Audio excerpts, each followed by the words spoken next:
De una pedagogía rehumanizadora, modelos educativos, por el profesor José Luis Cañas Fernández. El profesor es profesor titular de Historia de la Filosofía en la Universidad Complutense de Madrid, en España. Es profesor visitante e invitado en distintas universidades de Europa, América y Asia, consultor permanente del Observatorio de Responsabilidad Social para América Latina y el Caribe Orsal con la UNESCO, y cuenta con numerosas publicaciones en diversos temas de pedagogía y didáctica. Los dejo entonces con el profesor José Luis Cañas.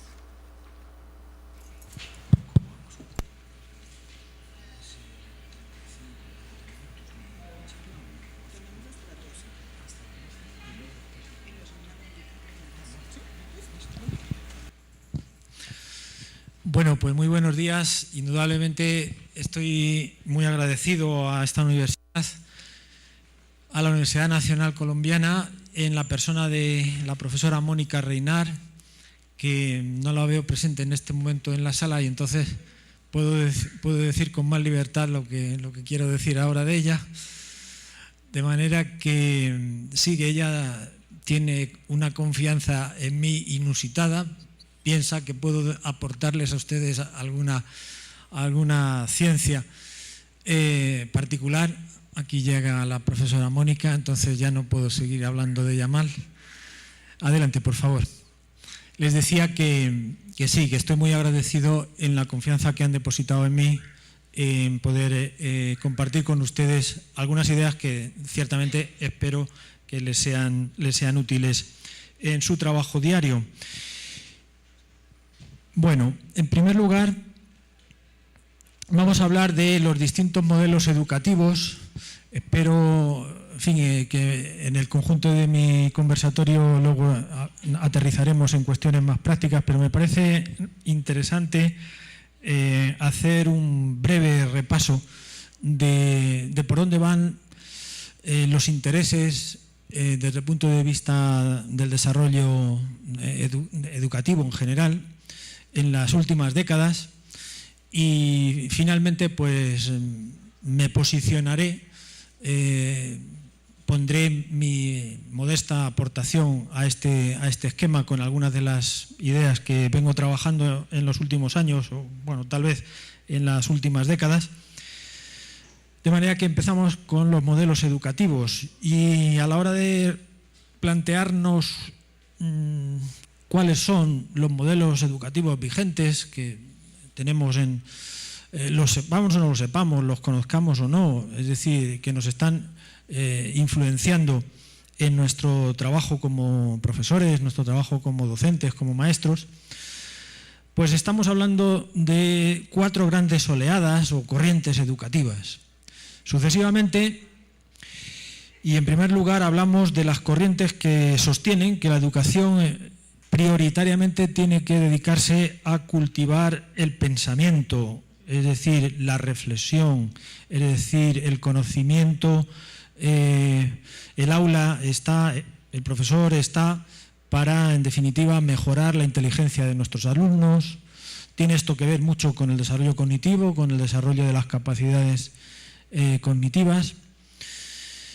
Bueno, pues en esta corriente que entiende que el objetivo prioritario de la educación es es decir, las corrientes o oleadas que yo les presento, cada una de ellas se focaliza, se centra en algún aspecto ciertamente relevante, como vamos a ver cada una de ellas. Bueno, pues la más extendida, la más generalizada, la más universal, en definitiva entiende que la educación está para enseñar y aprender a pensar.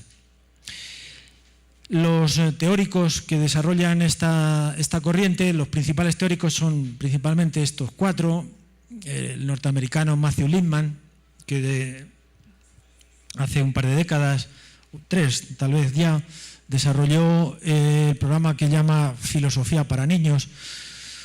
Hizo un descubrimiento, y es que a los 10 años, o a partir de los 10 años, los niños son capaces de alcanzar eso, mediante la lógica natural que tienen, alcanzar unos razonamientos que les van a ser útiles para la vida, que le van a ser necesarios para la vida, y por tanto, de una manera socrática, es decir, mediante un diálogo inteligente por parte del maestro respecto de los niños. Los niños pueden, en definitiva, según Matthew Lipman, desarrollarse, crecer inteligentemente, crecer como personas inteligentes desde niños, dando respuesta a esas preguntas inteligentes que el buen maestro, el buen profesor debe de saber hacer. Por eso el método es un método socrático, el método de enseñanza principalmente para Matthew Lipman. El rumano Feuerstein ha desarrollado el programa de enriquecimiento intelectual, que va en esta línea también de trabajo de desarrollo de la inteligencia. Nos dirá Feuerstein que la inteligencia no es algo estático, sino que, por el contrario, la inteligencia es algo dinámico, evolutivo, y atendiendo a ese dinamismo de la inteligencia, él desarrolla el programa ese con el que se hace conocido el PEI, el programa de enriquecimiento intelectual. Otro método que se centra nuestra atención en el desarrollo del aprendizaje, el enseñar a pensar, en definitiva, es el método sobre lógica fluida y pensamiento lateral de Edward de Bono, el método CORT.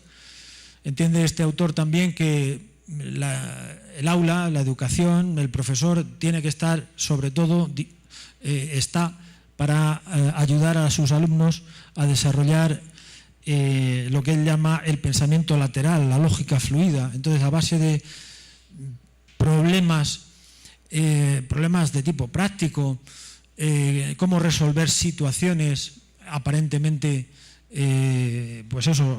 situaciones que nos llevan a tener que optar por vías muy distintas. ¿Cuál es la mejor vía? Tiene mucho el desarrollo del pensamiento lateral, sobre todo tiene que ver con la creatividad, con aportar una solución que no estaba prevista. Algo así como lo que llamamos una solución ingeniosa. El ingenio que todos de alguna manera natural tenemos. Tiene que ver también con la improvisación, en definitiva con el salir de las situaciones. Entonces se llama pensamiento lateral, que tiene mucho que ver con la lógica. Bueno, toda esta corriente de enseñanza, que entiende la enseñanza sobre todo para el desarrollo de la inteligencia y del pensamiento, tiene que ver con la lógica. Es decir, con la gran herramienta del razonamiento, que es la deducción y la inducción. Bueno, y por último nos fijamos en Howard Gardner, este norteamericano, que se hizo famoso también allá por la última década del siglo pasado. En 1995, si no recuerdo mal, publica su libro sobre inteligencias múltiples. Básicamente dice Gardner que todos tenemos en primer lugar, que la inteligencia, dice Gardner, no es única. Tenemos distintas inteligencias, que él las sintetiza en estas 7, la lingüística, la matemática, espacial, cinética, musical, ecológica, y yo me fijo especialmente en las dos últimas, en lo que llama la inteligencia interpersonal y la inteligencia intrapersonal. La inteligencia intrapersonal es la inteligencia, la habilidad intelectual que tenemos los seres humanos para conocernos a nosotros mismos.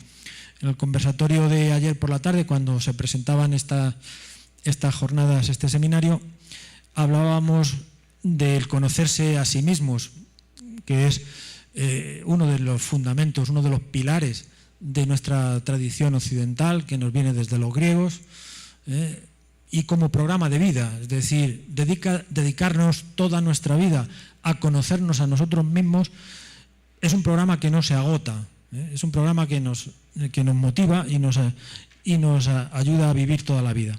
Esto Gardner lo llama inteligencia interpersonal.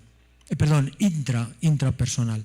Luego la inteligencia interpersonal es la inteligencia que desarrolla nuestro pensamiento en orden de conocer a los demás, conocernos en nuestras relaciones con los demás. Y de este tipo de inteligencia pues nos va mucho del éxito en la vida, no solo del éxito en nuestra ciencia particular, en el éxito en nuestra profesión, sino sobre todo, entiendo yo, en el éxito como personas, es decir, la capacidad de empatía, la capacidad de ponerse en los zapatos del otro, la capacidad de pensar en los problemas de los demás, etcétera. Todo esto tiene que ver, según Gardner, lo que él engloba bajo el epígrafe de inteligencia interpersonal, y que a su vez se fundamenta en el concepto de relación, que es un concepto muy moderno, es un concepto que desde el punto de vista del pensamiento es un concepto que nos encontramos con Kierkegaard, que es uno de los grandes filósofos del siglo XIX, comienzos del siglo XX, cuando se le empieza a conocer a este filósofo danés, que nos dirá que somos una relación para nosotros mismos, que nos relacionamos con nosotros mismos. Esa es la inteligencia intrapersonal. Y en la medida en que nos relacionamos con nosotros mismos, nos relacionamos con el poder que nos ha creado, dice Kierkegaard. Y a partir de ahí surge toda la teoría de la comunicación. Es decir, todos los desarrollos hasta llegar hasta las actuales tecnologías de la información, todos los desarrollos de la comunicación entendida también como tópico universitario, es decir, los estudiantes de comunicación, los estudiantes de periodismo. Todo esto tiene mucho que ver con este tipo de inteligencia relacional a la que llama Gardner. Pues bien, esta sería la primera corriente yo creo que es la más universal de todas las corrientes educativas, es decir, el modelo que se entiende o entienden estos autores para lo que debe de estar destinada a la educación, y por tanto nuestros recursos educativos los tenemos que poner al servicio de este enseñar y aprender a pensar. Una segunda corriente educativa la podemos englobar desde el punto de vista de lo que sería enseñar habilidades sociales. Bueno, pues estos autores, como por ejemplo Goldstein, se dan cuenta de que una de las mejores contribuciones que puede y debe de hacer la escuela, la educación, como servicio de la sociedad, una de las mejores contribuciones, si no la principal para estos autores, es justamente esta, el desarrollo de lo que muchos autores llaman habilidades sociales. Para entendernos, son esas habilidades que se aprenden principalmente en la familia desde niños, que en definitiva las resumimos en lo que se llama la buena educación.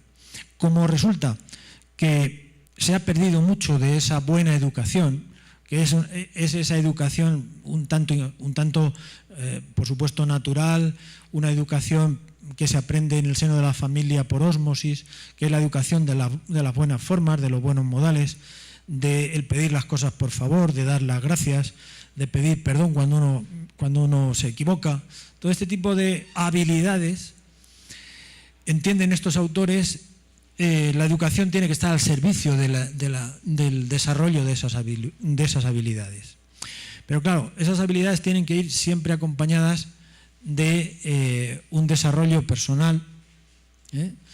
Las habilidades no solamente para ventaja personal, sino para el crecimiento personal como seres humanos que vivimos en sociedad.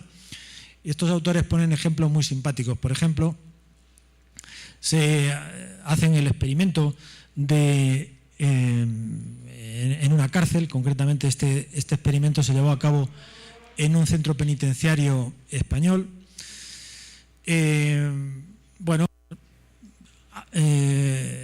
un medio penitenciario no precisamente las habilidades educativas son las que brillan. Bueno, y entonces un día el director de este centro penitenciario llamó a un teórico de la psicología, de la psicología educativa y de la universidad, concretamente de la Universidad de La Laguna, en Tenerife. Le llamó y le dijo: oiga, le voy a proponer que venga usted aquí al centro penitenciario todas las semanas y que venga a darles a los reclusos pues unas clases de educación elemental. En definitiva, este profesor teórico de estas habilidades sociales dijo, pues nada, encantado. Total, que este hombre durante unas semanas se dedicó a enseñarle habilidades sociales a los reclusos. ¿Y saben cuál fue el resultado? Pues un fracaso.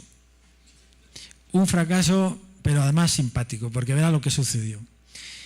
Al cabo de estas semanas, le llama al director de la cárcel todo preocupado de nuevo a este profesor y le dice, oiga, desde que vino usted, esto ha ido a peor.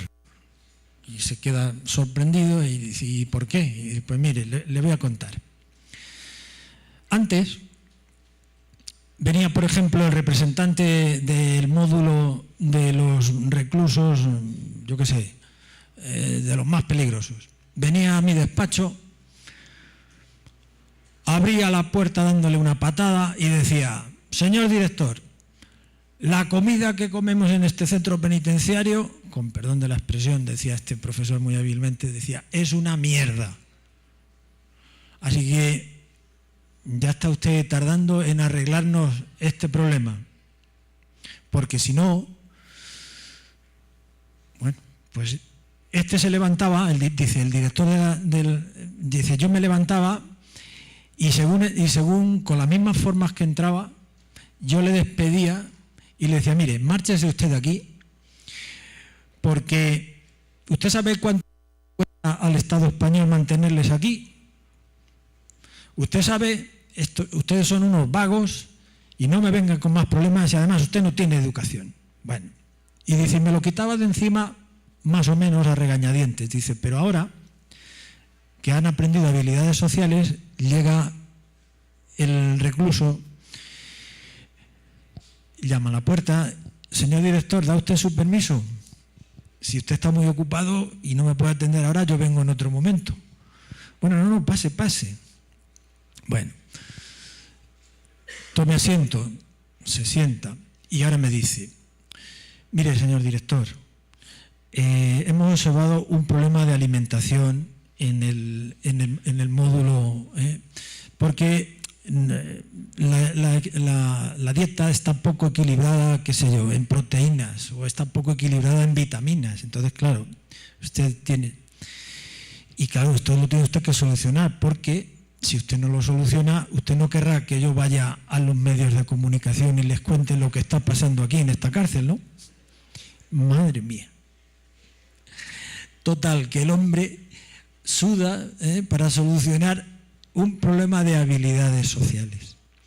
Es decir, que esa educación que antes no tenían, ahora la tienen, pero hábilmente la ponen a su servicio. Entonces concluía este director, hacen falta habilidades sociales, pero habilidades sociales integradas en un contexto ético, en un contexto, diríamos, de crecimiento personal, no en un contexto simplemente de habilidades por habilidades sociales. Bueno, pues estos autores en definitiva piensan que la educación debe de estar para esto. Una tercera corriente que piensa que la educación sobre todo tiene que estar al servicio del desarrollo del componente emocional, porque se dan cuenta estos autores de eso, de que no solo somos razón, sino que también somos corazón, sentimientos, y en función del mal o buen uso del manejo de esos sentimientos está el resultado final en definitiva, de todo el sistema educativo. Porque claro, dicen, un adolescente, por ejemplo, que se acaban de divorciar sus padres, llega al aula y no es capaz de concentrarse en el estudio, tiene un problema emocional muy fuerte. La educación, es decir, el sistema escolar, el orientador, el profesor, que es su tutor, el centro, en definitiva, tiene que saber dar respuesta a esa problemática.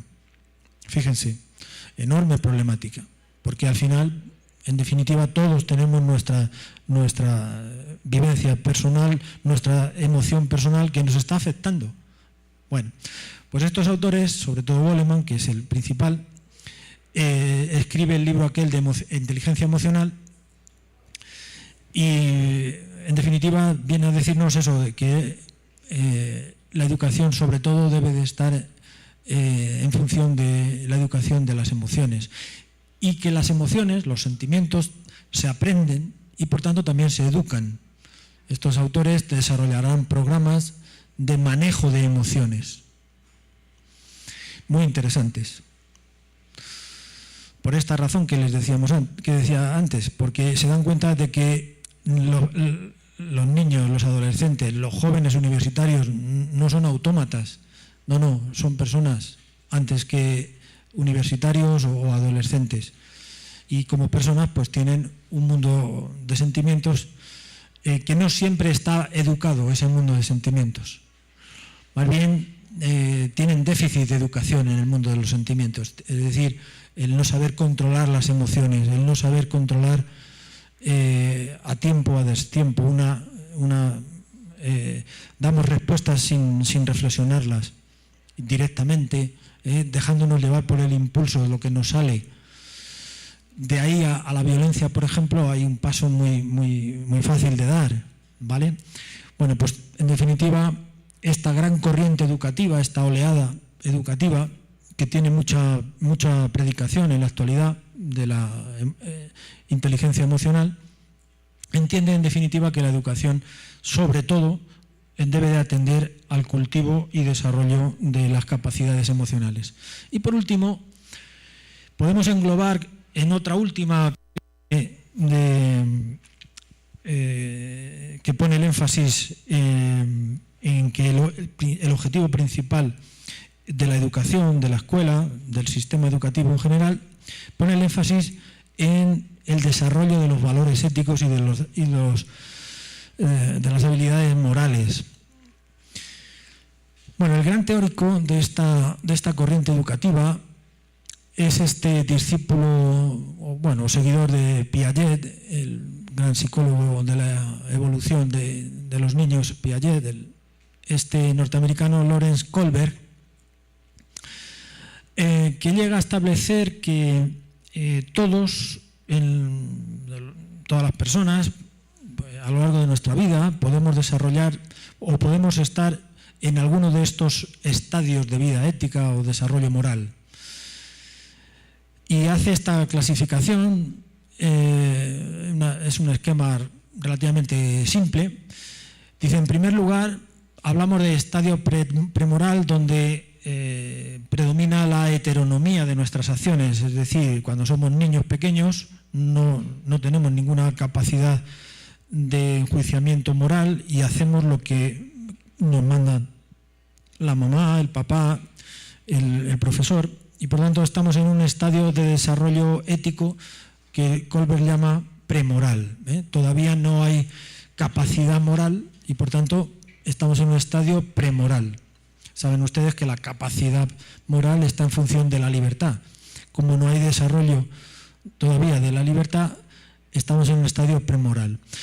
Un siguiente paso, desde el punto de vista ético, lo damos cuando empezamos a aprender las reglas de juego de una manera sencilla y natural. Veo que aquí en Medellín les gusta a ustedes mucho el deporte y por todas partes veo las canchas de estudiantes llenas de futbolistas, sobre todo. El niño pequeño intenta, en los primeros momentos de su desarrollo social, intenta jugar, pongamos por caso al fútbol. Si se le ocurre, por ejemplo, tocar la pelota con la mano, los demás compañeros inmediatamente le dirán: tú no sabes jugar a esto fuera del campo de juego, aquí se juega con el pie, no se juega con la mano. Inmediatamente el niño asocia la idea de que o juego con el pie o no juego, luego aprendo unas reglas.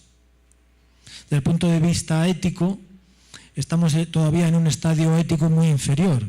Hago las cosas por absoluto interés, por absoluto egoísmo, porque si no las hago, estoy fuera de juego. Por lo tanto, es un estadio de vida ética individualista. respondería también a la ley del talión, la ley de me la haces, te la hago. Algo así. Desde el punto de vista ético, este sería un estadio todavía muy primitivo. Podemos ascender a un estadio de vida ética de expectativas interpersonales. Se correspondería con la adolescencia, cuando el niño empieza a avanzar en la vida. A partir de los 10, 12 años entra en la preadolescencia, luego la adolescencia. Empieza a darse cuenta de que comportándose de forma ética con los demás, por ejemplo, no mintiendo al compañero, pues tiene en él a un aliado. Si le miente, pues ya no deja de ser su amigo. Este tipo de experiencias nos van posicionando en ese estadio de vida ética que Lorenz llama expectativas interpersonales. Estadio que se va a superar en el siguiente, cuando entramos ya en plena juventud, entramos en el sistema social donde hacemos las cosas a conciencia, hacemos las cosas siguiendo, pues eso, la generosidad de prestarle los apuntes al compañero porque no ha ido a clase un día, porque ha estado enfermo, qué sé yo. Estamos, en definitiva, en un estadio de vida ético superior, donde aceptamos las reglas de juego social. Es el estadio de vida ético de las normas de conducir. A nadie se le ocurre, cuando se pone al volante, qué sé yo, pues conducir por el carril izquierdo. Solamente a los ingleses, pero en fin, esto es otra cosa. O a nadie se le ocurre saltarse un stop, un pare, qué sé yo. Son las reglas de juego social. Estamos hemos desarrollado una vida ética de compromiso social, pero ese compromiso se mueve todavía en un círculo cerrado. Es el compromiso interpares, entre los amigos. Es el compromiso que no se abre todavía a la sociedad en general. Ese sería el siguiente estadio, según Colbert. La persona que actúa de forma ya más universal, la persona que tiene en cuenta no solo a los de su círculo cerrado, a sus amigos, a sus familiares, sino que tiene en cuenta a la sociedad en general. Estamos, en definitiva, en el estadio de los derechos humanos. Si el desarrollo de los derechos humanos, toda la literatura sobre los derechos humanos, sobre la que está sustentada, en definitiva, teóricamente, el sistema de las relaciones entre las naciones, pongamos por caso desde la declaración de la ONU del año 1948 en adelante. Y todavía hay más, dentro de estos estadios de la vida ética, hay un paso más. Sería el estado ético ideal al que solo algunas personas magnánimas, algunas personas grandes como personas alcanzan en la vida, que serían estas personas capaces de entregar la vida por los demás de una manera totalmente generosa, Madre Teresa de Calcuta o estos grandes políticos, Luther King, Gandhi, etc. Bueno, pues entonces tenemos desarrollo de las capacidades cognitivas, desarrollo de las habilidades sociales, desarrollo de las emociones y desarrollo de la vida ética. Pues bien, podemos hacer una propuesta, y por aquí voy concluyendo este primer apartado, que yo denomino educación rehumanizadora, es decir, un modelo que tomaría de todas estas grandes corrientes lo mejor de cada una de ellas, las juntaríamos todas y llegaríamos a una especie de modelo educativo ideal, modelo educativo universal ideal, que podemos denominar educación rehumanizadora.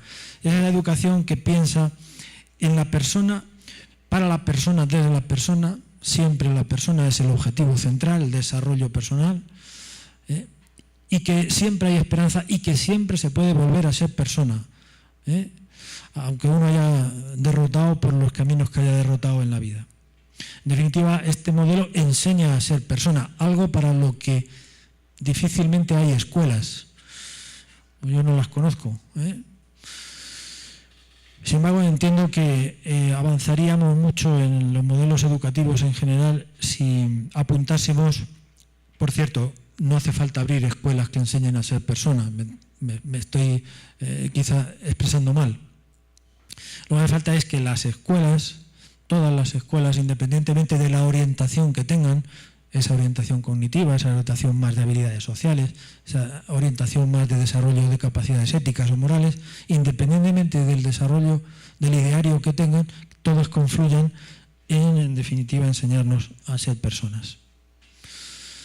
Una educación rehumanizadora, digo, se fija en la totalidad de la persona, no en un aspecto. Si diseccionamos de alguna manera las grandes oleadas de la pedagogía teórica que hemos visto antes, cada una de ellas pone el énfasis en un aspecto. Bueno, pues si somos capaces de ver un poco más allá, es decir, ver la totalidad, ver la globalidad, pues no una parcela, hablamos entonces de un modelo educativo relacional, personalista, integral. Bueno, cada uno de estos conceptos requeriría un desarrollo posterior, pero de momento baste con apuntarlo. Bueno, me atrevo a hablar de el modelo educativo rehumanizador, nos lleva ahora, conectando con el tema que nos convoca en la segunda parte de la charla, conectando con el tema que nos convoca el seminario, que es la evaluación, nos lleva a una escuela de rehumanización donde, en definitiva, se produce una autoevaluación continua. Bueno, me detengo un poco en este aspecto porque puede ser algo novedoso, tal vez, no lo sé. Bueno, tampoco es que se persiga la novedad por la novedad. Vamos a ver, espíritu crítico. Tarea de la universidad, desarrollo de la crítica, muy bien. Desarrollo del espíritu crítico. Eso empieza por el desarrollo de la autocrítica, es decir, saber acercarnos a nuestro trabajo de la manera más objetivamente posible. Esa idea la podemos reforzar con este teórico de la educación. Este es un alemán, Hans Ebli, del cual recojo esta frase: haz que el alumno se autoevalúe antes de evaluarle tú. Va en la línea de enseñar habilidades y rutinas para que cada uno de nuestros estudiantes, si por ejemplo somos profesores, cada uno de ustedes, si por ejemplo son estudiantes, en la etapa evolutiva de la vida que les toca en este momento, sepamos acercarnos a nuestro trabajo de manera objetiva, quiere decir equilibrada. Quiere decir, esto me ha salido bien, esto me ha salido mal, esto me ha salido muy bien, esto me ha salido muy mal, o esto me ha salido ni muy bien ni muy mal, pues me ha salido aceptablemente, algo así. Ven, esto es algo natural. Primero, algo que lo aprendemos desde niños chicos y algo que necesitamos para madurar y desarrollarnos como personas, para crecer como personas. Atención, la evaluación no es algo monstruoso. Esta es la idea a la que confluye este modelo rehumanizador al que les apunto. No es algo monstruoso, quiere decir, a pesar de que nos ponga nerviosa la evaluación, a pesar de que tengamos que dar exámenes, a pesar de que tengamos que someternos al crisol de lo que nos digan los demás, de nuestro trabajo, a pesar de todo, es algo que necesitamos para crecer como personas. Esta es la idea. Entonces, si nos retrotraemos a nuestra infancia y vemos que eso es algo que venimos ejercitando sin darnos cuenta desde que somos niños, y si sabemos que esto se enseña y por tanto esto se educa, y si sabemos que de lo bien o mal que esto se enseñe o se eduque depende en gran medida el éxito o el fracaso, y por tanto, en términos de calidad personal, en términos de desarrollo personal, felicidad del ser humano, si sabemos todo esto, estamos en presencia de que esto es importante. concluimos de que esto es algo muy importante. Yo ponía el ejemplo ayer en el conversatorio, el niño pequeño garabatea en el papel unos trazos y él ya se siente como futuro creador. Y se lo enseña a su madre, se lo enseña a su papá, se lo enseña a la maestra o al maestro en el aula. Y espera el reconocimiento, espera que le digamos que está muy bien. Espera que le digamos, ahora hazlo de esta otra manera, verás cómo mejoras. Y el niño lo va a hacer y va a recabar de nosotros el aplauso, va a recaudar de nosotros el reconocimiento, que puede ser en forma de beso, en forma de sonrisa o en forma de caramelo, da igual, el típico condicionamiento clásico que nos enseñan los psicólogos. El reforzamiento de nuestro aprendizaje. Pero vean, es algo natural, es algo que demandamos. Queremos que nos evalúen nuestro trabajo, queremos que nos digan cómo nos ha salido nuestra obra, ¿vale? Lo necesitamos, insisto, para crecer armoniosamente o naturalmente. Pues este modelo, cuando llega a la universidad, se desarrolla primero en la autocrítica, esa tarea del conocernos a nosotros mismos que no termina nunca. Hemos venido a este mundo con esa tarea. Hemos venido a este mundo, dice Ortega y Gasset, la vida se nos ha dado, pero no se nos ha dado hecha. Es decir, la tenemos que hacer. En ese hacer está conocernos a nosotros mismos, acercarnos con objetividad a nuestro trabajo, autocrítica, autoevaluación, y esto tiene mucho que ver con nuestro autoconcepto, es decir, la idea que tenemos de nosotros mismos, que es la definitiva, por cierto. La idea que tenemos de nosotros mismos, en nuestra intimidad, en nuestra soledad, en nuestro conocimiento de nosotros mismos. Bueno, todo eso apunta a la autocrítica. Y las otras dos facetas de toda teoría crítica: la crítica que nos hacen los demás, si somos estudiantes, la crítica que nos hacen nuestros profesores, cómo mejorar en la crítica que nos hacen los demás, cómo recepcionar la crítica que nos hacen los demás correctamente, cuando nos dan un feedback de un trabajo, de un paper, de una presentación, de lo que sea, cómo recepcionar la crítica que nos han hecho. Todo esto también se enseña, todo esto se educa, todo esto se aprende y nos va mucho, nos reporta mucha satisfacción, en el caso de hacerlo bien, para el avance de nuestra carrera profesional, para nuestros estudios, etc. Y por supuesto, y siempre como telón de fondo, como crecimiento personal. El gran objetivo. El profesor universitario siempre tiene que pensar que está ayudando a crecer a personas. No está trabajando con máquinas, no está trabajando por mucha inteligencia artificial que nos quieran. Y robótica, no, antes somos personas. Y por último, encajar las críticas que nos hacen los demás, saber hacer críticas a los demás. Es decir, desarrollo de nuestra capacidad de enjuiciamiento. Por ejemplo, si somos ahora alumnos, para cuando lleguemos a ser profesores, si nuestra vocación es la de ser profesor.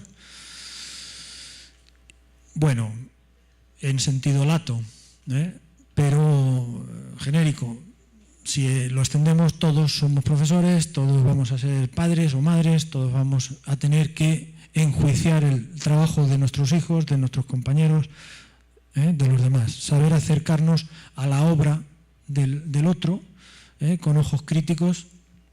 Bueno, pues todo esto también se enseña, se educa. No tengo tiempo de extenderme, pero hay técnicas, la técnica de la afirmación negativa, la técnica de la obnubilación. Por ejemplo, cuando nos hacen críticas malintencionadas, tenemos que saber reaccionar bien, correctamente, no con violencia. Por ejemplo, esta es la crítica de los reclusos de ese penitenciario del que yo les hablaba antes. Reaccionan con violencia. No, decimos, está en un nivel ético, según Kohlberg, el recluso en un segundo estadio, de los 7. Si reaccionas con violencia a la crítica de los demás, No, hay que saber reaccionar en un nivel ético superior. Cuando nos estamos dando cuenta de que nos están haciendo un enjuiciamiento con mala intención, porque nos quieren humillar, porque nos quieren rebajar de nivel, por lo que sea, ¿vale? Hay que saber reaccionar, por ejemplo, con esas técnicas que les decía antes que desarrollan los autores, los psicólogos que trabajan estos temas. Bueno, siguiente. La clave de la evaluación preventivo rehumanizadora está en priorizar a la persona, claro. En la presentación que me hacían amablemente antes de empezar la charla, les decían que soy miembro de la Asociación Iberoamericana de Personalismo. Trabajamos los autores personalistas teniendo siempre presente o teniendo como objetivo central, nuclear, a la persona en todas nuestras actuaciones. Ese es el modelo, por lo menos teórico. Pero sí, es la dinámica a la que entiendo debe de confluir toda escuela de rehumanización y toda evaluación, en definitiva, si es auténtica, está sacando lo mejor de nosotros mismos. Es decir, está pensando en los intereses del otro, en los intereses del crecimiento de la persona. Este modelo supera el modelo biológico, psicológico, social, añadiéndole la faceta personal. El modelo biopsicosocial es un poco el modelo científico por excelencia. El modelo biológico pues será el modelo que hace sobre todo referencia e hincapié en los aspectos de la genética, de los caracteres adquiridos, yo qué sé. Y tiene mucho que ver, por supuesto, con las ciencias de la naturaleza. El ser humano, la persona, es biología, pero no solo es biología, es también psicología, es decir, es mente, es intelecto, es desarrollo cognitivo, desarrollo psicosocial, ¿vale? Ya estamos en lo social. La persona tiene un componente social irrenunciable. No estamos formando a Robinson Crusoe, estamos formando a personas para relacionarse con los demás, para que nuestra técnica, que nuestra ciencia se ponga al servicio de los demás, etc. Pues añadamos, o los personalistas añadimos a este modelo tradicional el modelo personal. Y hablamos entonces del modelo biopsicosocial personal. Bueno, modelo rehumanizador, una educación para la rehumanización, identifica a la persona como un ser orientado hacia la verdad, el amor, la comunicación, la esperanza. Mañana en la siguiente charla que tendré con ustedes me voy a detener en estos aspectos antropológicos. Yo los llamo la estructura personal trascendente. Venimos a este mundo todos los seres personales orientados hacia la verdad, hacia el amor, hacia la comunicación, hacia la esperanza. Bueno, les dejo emplazados para mañana, donde les desarrollaré esto con un poco más de extensión. En definitiva, una educación para la rehumanización es capaz de superar las situaciones límite de la existencia. Hay un autor, un filósofo contemporáneo que se llama Karl Jaspers, que trabaja muy bien lo que él llama las situaciones límite. Dolor, culpa, sufrimiento, muerte, las situaciones las más humanas por las que todos, tarde o temprano, pues confluimos y nos enfrentamos. Bueno, pues todo esto forma parte de cualquier, entiendo yo, debe de formar parte de cualquier modelo educativo, de cualquier universidad, de cualquier, en definitiva, teoría de la educación. Enseñarnos a superar y acercarnos a las situaciones límite, porque detrás está la persona. Y hemos dicho que la persona es nuestro objetivo prioritario, es nuestra centralidad. Pues bien, entiendo que un modelo rehumanizador nos facilita herramientas para superar las situaciones límite de la existencia. En definitiva, nos ayuda a crecer como personas.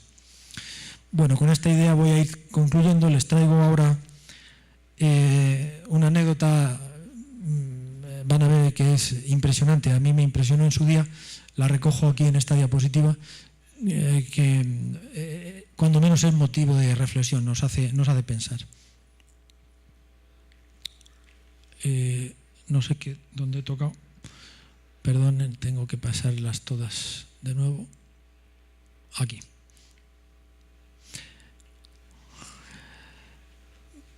Cuenta George Steiner en este libro La barbarie de la ignorancia esta anécdota.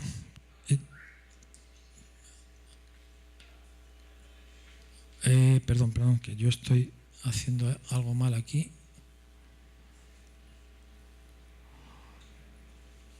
A ver.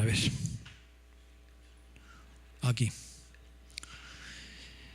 Bajo Brezhnev, que no era lo peor, era grave, pero no era Stalin, dice Steiner, había una joven rusa en una universidad especialista en literatura inglesa. La metieron en una cárcel sin luz, sin papel ni lápiz, a causa de una delación idiota y falsa, ni falta hace aclararlo. Esta joven rusa había sido estudiante de filología inglesa en Inglaterra, conocía de memoria al Don Juan de Byron, de Lord Byron, 30.000 versos o más. En la oscuridad lo tradujo mentalmente a rimas rusas. Sale de la prisión habiendo perdido la vista, estuvo más de 2 años en aquel gulag. Dicta la traducción a una amiga y esa es ahora la gran traducción rusa de Byron. Y concluye Steiner.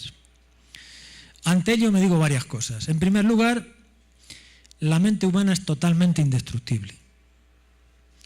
En segundo lugar, la poesía puede salvar al hombre, hasta en lo imposible.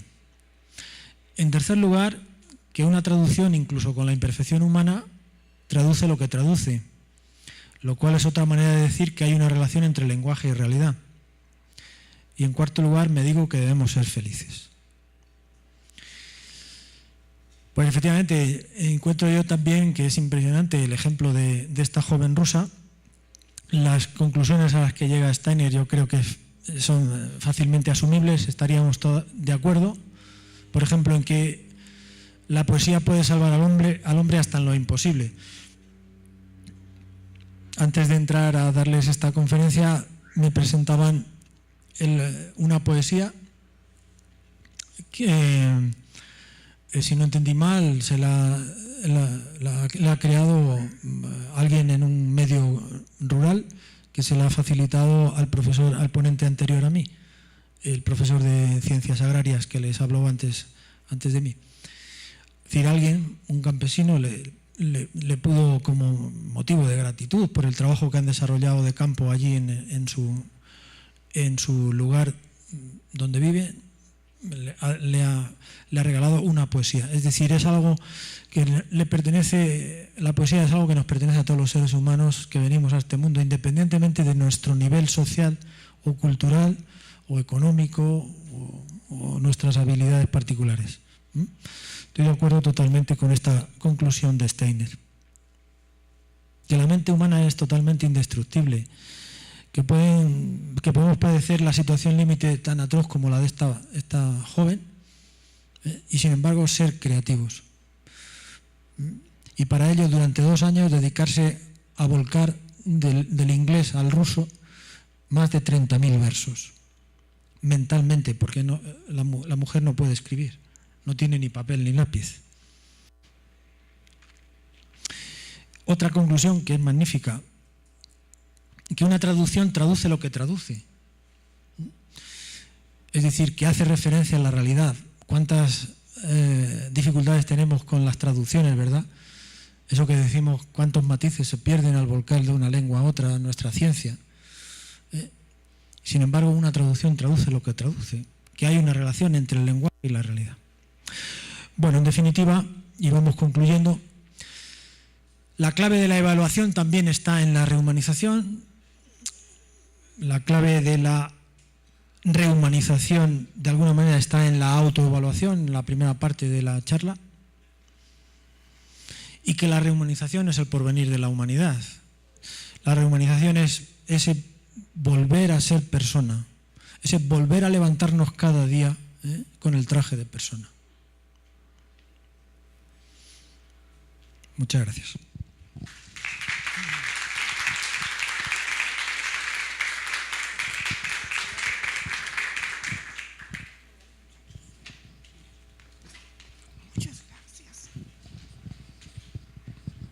Bien, muchas gracias al profesor Cañas. Ahora vamos a hacer una ronda de preguntas. Este formatico se los entregaron hace rato para que nos escribieran las preguntas que tuvieran para resolver preguntas en esta media hora que nos queda de trabajo. O si nos entregaron porque no estaban y tienen alguna pregunta, el profesor Cañas nos la puede responder y yo les paso el micrófono.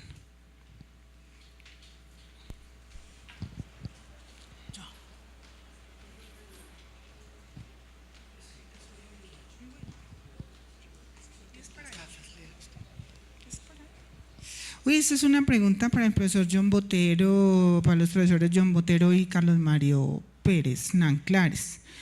Dicen si en la ABP, o sea, en el aprendizaje basado en problemas, el estudiante es quien elige qué es lo que quiere aprender, entonces, ¿qué importancia o relevancia tienen los planes de estudio y o los objetivos de enseñanza?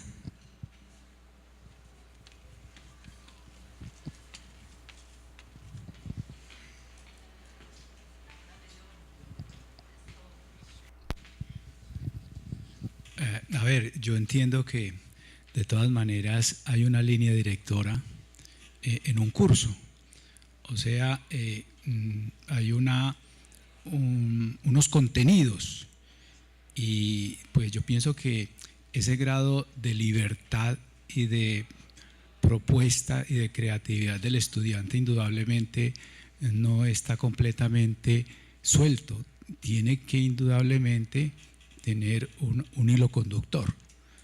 Entonces, y parte de esa autoevaluación que se está buscando en el estudiante está precisamente en el replantear si el recorrido que está haciendo indudablemente lo lleva a un objetivo trazado plenamente. Tiene que haber indudablemente lugares de llegada.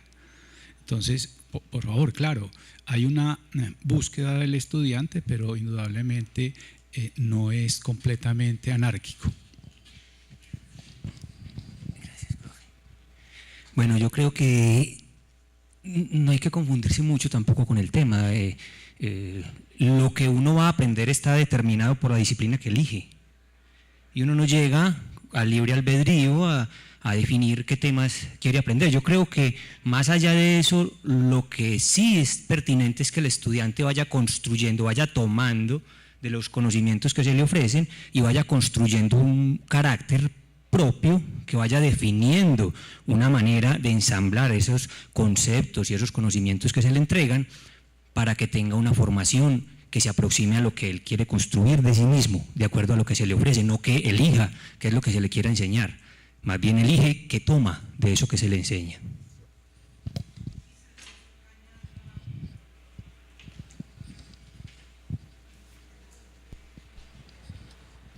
Bueno, yo estoy de acuerdo con lo que están reflexionando ustedes, ¿no? Creo que estamos en una sintonía de análisis.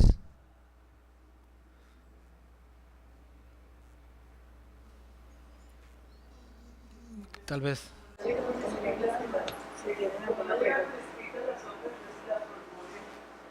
Creo que para ser operativos se toman las preguntas y el profesor o para alguien más se corta, no una a una, sino por lo que Sí, hay.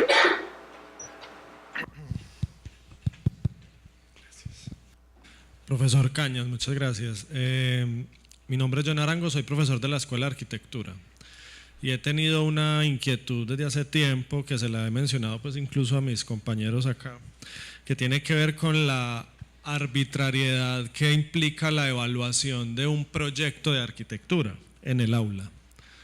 Es decir, el hecho de que nosotros como profesores tenemos unos estudiantes que hacen un edificio con un tema que nosotros definimos, pero que finalmente el ejercicio de evaluación tradicional se realiza de una manera, digamos, absolutamente unidireccional desde el profesor, entendiendo que el ejercicio que hace el estudiante pues es colaborativo con el profesor, ¿cierto? Es un trabajo de proyecto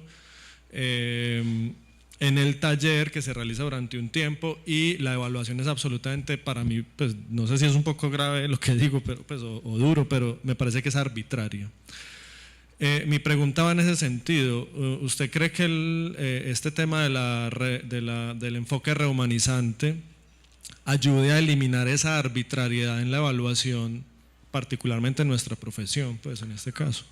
Indudablemente, entiendo que sí. El concepto de arbitrariedad tiene que desaparecer, claro, ¿vale? Entonces, entiendo que desde un modelo rehumanizador como el que yo le he presentado, o como el que cada uno en su ciencia personal, su ciencia particular puede alcanzar, tiene que apuntar a corregir este defecto de la arbitrariedad. Ahora, no confundamos la arbitrariedad con el rigor, ¿eh? Claro, a un estudiante de arquitectura se le exige que todos sus cálculos estén extraídos con rigor, porque si no se le va a derrumbar el edificio o el puente. Entonces ahí hay unos parámetros de evaluación, yo creo que fáciles de objetivar. El problema está cuando, entiendo yo, el profesor de arquitectura puede entrar puede entrar a evaluar el aspecto estético, por ejemplo, del edificio, el aspecto dialogante de la construcción civil, un puente, si dialoga o no con el entorno. Bueno, esto entiendo yo que ahí sí que pueden. Pero miren, si volvemos a centrarnos en lo importante que es el objetivo de nuestra ciencia, es la persona, las personas, este será un criterio siempre, desde el punto de vista eficaz de nuestra ciencia, siempre será un criterio muy oportuno, porque ya no voy a construir por construir, o no voy a construir qué sé yo, este puente entre estas dos quebradas como yo me lo he imaginado un día, sino que yo he estado pisando esas quebradas muchas semanas y muchos meses, y yo he visto cómo dialoga eso con el entorno, y yo he visto cómo quedaría de la manera evidentemente funcional, tiene que funcionar, pero de la manera más dialógica con el entorno. Esto es pensar en las personas. Quiero agregar un detalle que, recordando la presentación o propuesta temática que les hice, hablaba de la Bauhaus y de los chutemas, ¿cierto? Y de la Bauhaus hablaba de que su eslogan inicial era la construcción como un todo, pero tuvo 3 momentos, y el último fue el de Mies van der Rohe, siendo un excelente diseñador, con todo mi respeto, un pésimo profesor, en el sentido que dio ese modelo, o sea, nos devolvió al medioevo. El alumno aprende del maestro, cuando lo hagas como yo, lo haces bien, y eso es lo que heredamos en la escuela contemporánea.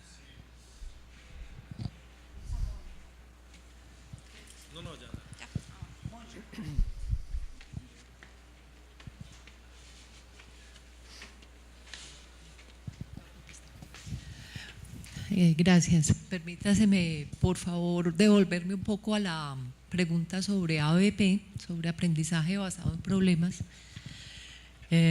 ya que la ponencia de los profesores John y Carlos Mario ofrecen esa alternativa tan, yo diría que excelentemente bien presentada. Y lo hago de pronto de otra área, mi área es la fisiología animal, sin embargo, mi doctorado es en Ciencias de la Educación y mi tesis fue en ABP, en la enseñanza de la fisiología. Dentro de las cosas bonitas que tiene esta posibilidad, porque aquí no hay reglas o fórmulas mágicas, es que se enfrenta tanto profesor como estudiante a un problema real, a resolver, y eso ya de entrada implica una motivación para ambos y genera, digamos que la recursividad del estudiante para poder resolver desde muchas áreas, no solo desde la asignatura que está viendo en un momento dado, sino que tiene que devolverse incluso a otras que ya ha cursado para resolver el problema. Y tiene, entre muchas otras cosas, como conclusión de la metodología, que genera pensamiento crítico y al mismo tiempo exige al profesor saber plantear la situación problema.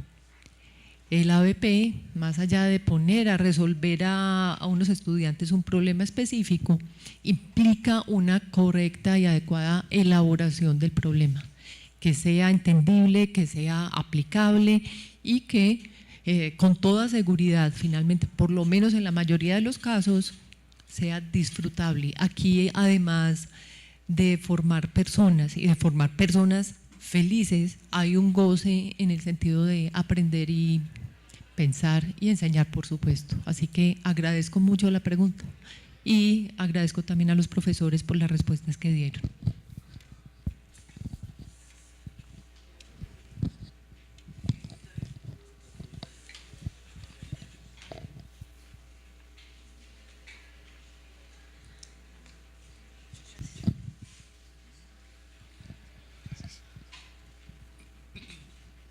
Buenos días. Según lo que entendí de su presentación sobre filosofía rehumanizadora, tiene una relación con la fenomenología. Si es así, ¿podría ampliar esa relación, por favor? Bueno, esta es una pregunta de altos vuelos. ¿Es usted estudiante de filosofía? Sí, señor.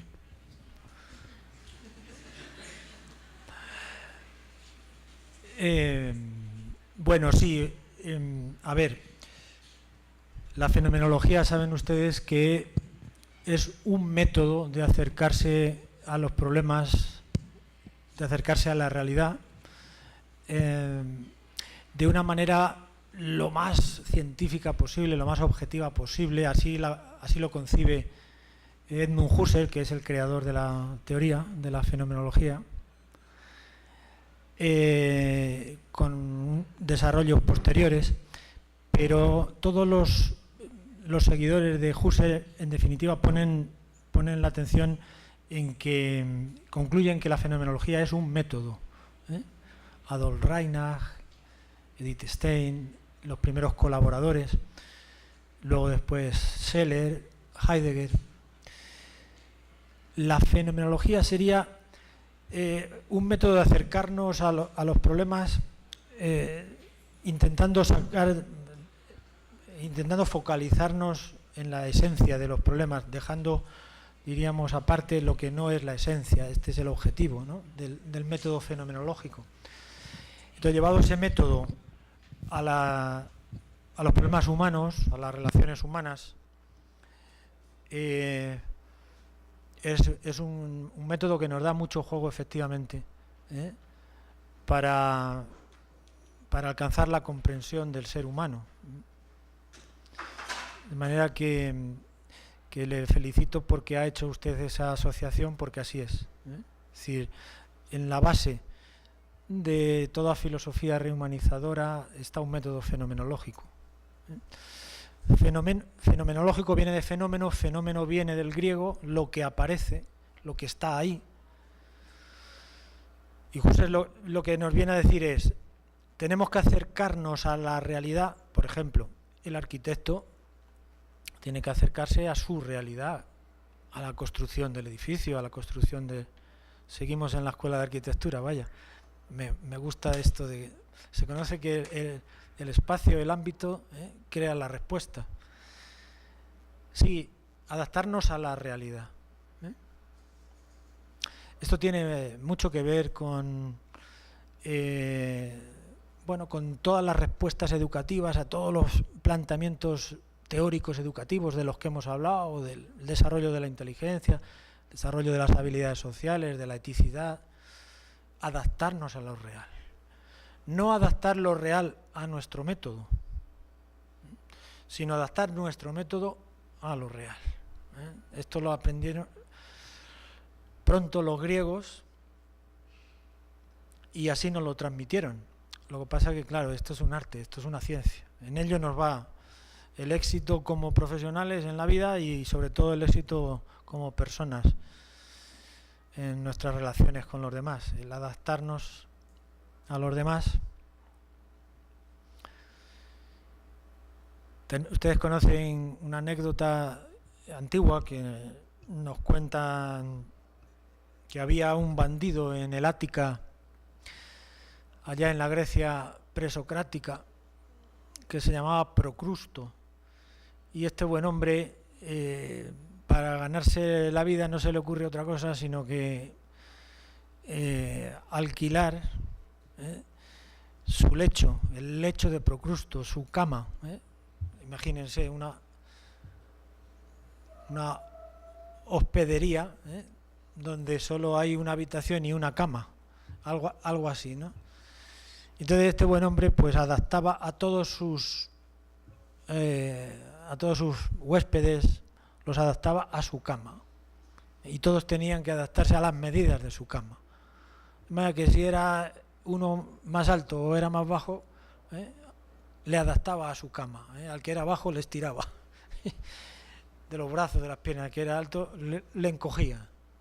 Ha pasado a la historia esa anécdota como el lecho de Procrusto, para ilustrarnos justamente esta verdad, que no debemos de adaptar nuestro método, nuestra cama, a la realidad, sino al revés. Tenemos que modificar nuestro método en función de la realidad. Para un profesor, la realidad son sus alumnos. Si no conoce a sus alumnos, difícilmente va a poder ayudarles. ¿Ven? Todo va pensando en la persona. Por eso los personalistas confluimos en esta gran idea, que el centro de toda ciencia es la persona. El centro de toda nuestra acción práctica y por tanto de nuestros desarrollos teóricos en función de esa práctica tienen que estar centrados en la persona. Bueno, de manera que enhorabuena por haber hecho esa asociación con la fenomenología.